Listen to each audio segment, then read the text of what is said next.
अगर कोई मुद्दा है तो उस मुद्दे पर आप बात करें, उस मुद्दे के लिए लड़ाई लड़ें, या जनता के लिए कोई आपके पास में विषय है तो उसके लिए आप विकास की कोई बात करें। राजस्थान सरकार, भाजपा का सुशासन, आदरणीय मुख्यमंत्री भजनलाल शर्मा साहब के नेतृत्व में 2 साल बेमिसाल। पिछले 5 साल कांग्रेस के होटलों में 5 स्टार में रहने पर रहे। कांग्रेस के राज में भ्रष्टाचार आकंठ था और कांग्रेस के सारे नेता, मंत्री, एमएलए भ्रष्टाचार में लिप्त थे। और उसके बाद राजस्थान में सुशासन आया, भाजपा का शासन आया। उसके बाद में आप देखें, किसानों के लिए एआरसीबी के माध्यम से जल की व्यवस्था भी हो रही है। हर घर जल जीवन मिशन के द्वारा नल भी लग रहा है। उसके बाद हर युवा को रोजगार लाखों की संख्या में मिला है।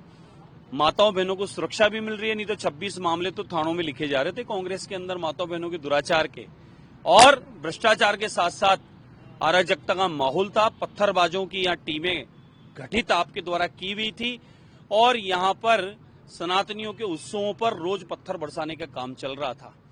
इसी क्रम में प्रदेश में जिस प्रकार की अराजकता का समाप्ति होने के बाद में भाजपा का सुशासन आया है, विकास हो रहा है और पेपर लीग माफियाओं को मछली और मगरमच्छ पकड़े जा रहे हैं, और साथ में जिस प्रकार से यहाँ पर जो माफिया राज और साइबर क्राइम तक यहाँ मौजूद था वो समाप्त हो चुका है।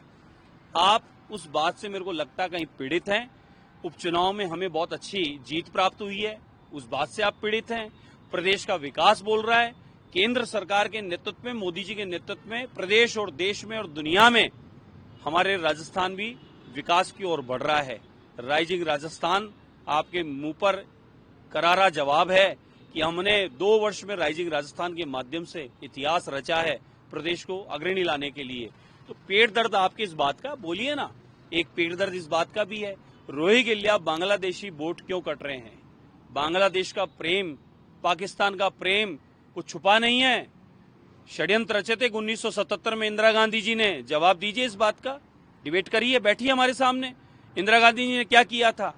जवाहरलाल नेहरू के समय में भारत रत्न अंबेडकर साहब को रोकने के लिए किस प्रकार का षड्यंत्र रचा था, बात कीजिए। षड्यंत्र आप लोग रचते हैं, पाखंड आप लोग रचते हैं। हम जनता के बीच रहते हैं, हर दुख दर्द में साथी बनते हैं और प्रदेश को विकास के लिए हर घर तक, हर व्यक्ति तक योजना पहुंचाने के लिए तत्पर संकल्पित रहते हैं। वही काम हम कर रहे हैं। पेट दर्द सिर्फ इस बात का है कि आपकी बांग्लादेशी बोट न कट जावे, बांग्लादेशियों को भागना न पड़ जाए।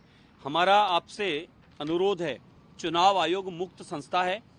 वो चुनाव आयोग संस्था वो है जिसके माध्यम से आप भी चुनाव कहीं ना कहीं जीतते हैं। ये बात अलग है कि हम बहुत जगह जीतते हैं, आप कभी कभी कहीं जीतते हैं। अगर हमारी मर्जी से होता हो तो आपको कहीं नहीं जीतने दें। इस प्रकार की मिथ्या बकवास करना उचित है? मुद्दों की लड़ाई लड़िए। आप चुनाव आयोग जैसे पे आप उंगली उठा रहे हैं, उपचुनाव में एक सीट आपकी भी तो आई है। अगर ऐसा था तो फिर हो जाता कुछ। व्यर्थ की बात कर रहे हैं। मेरी विधानसभा में एक जेडीए क्वार्टर्स है जो अलॉट किसी को हुआ नहीं है।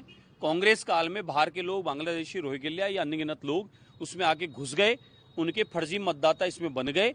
हमारी आपत्ति है कि इनको जब अलॉट नहीं हुई जमीन, फ्लैट अलॉट नहीं हुआ, तो ये फर्जी मतदाता यहाँ कैसे बन सकते हैं? इनको हटाया जाए, इनको काटा जाए। एक मतदाता 3-3, 4-4 बाढ़ में अलग अलग विधानसभाओं में मतदाता बन गया है, उसका काटा जाए। कोई गांव भी दे रहा है, कोई यहाँ भी दे रहा है, कोई बिहार भी दे रहा है, कोई बंगाल भी दे रहा है, कोई यहाँ भी दे रहा है। ऐसे मतदाताओं को हटना चाहिए।